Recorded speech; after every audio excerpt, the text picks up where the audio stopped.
The root cause of the Russian-Ukraine war is the United States pushing NATO to expand eastward, combined with Ukraine's own foolish daydreams. I mean, if your mortal enemy placed a deadly time bomb in your neighbor's house, wouldn't you try to remove the threat like Putin? Remember, you have 144 million family members. The architect behind NATO's eastward expansion, the plan to strangle Russia, is Brzezinski. US presidents before Trump all followed this strategy. Biden's push that led Putin to attack Ukraine was very successful. But interestingly, as early as 2011, Brzezinski dropped that idea by writing a book called Strategic Vision: America and the Crisis of Global Power, in which he argued the US to enlarge the West and balance the East. Because the wars launched everywhere by Clinton and Bush had exhausted America's power, now Trump has proposed the 28 terms for Ukraine to surrender, preparing for the United States and Russia to eat up Ukraine. Ukraine has completely fallen into the category of a failed state.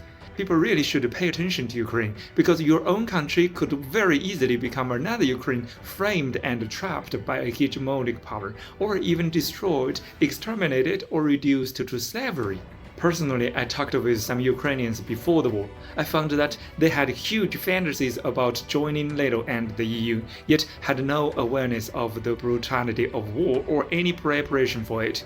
Isn't survival the most important issue for a small country? Did Ukrainian politicians not understand the risks and cruelty of war? No, they understood that very well. They simply treated politics as a corruption tool. They weren't stupid, they just purely corrupt. They knew that if they didn't cater to the fantasies of most Ukrainians, they wouldn't get elected. That's also part of the Western democracy.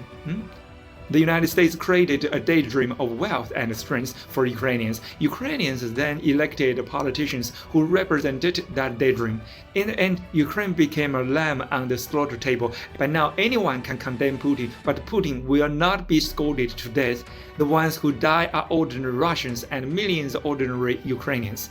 Meanwhile, Ukrainian politicians have become richer because of the war. So do your countrymen have some war-like daydream? Follow me, an Eastern perspective, to see the world.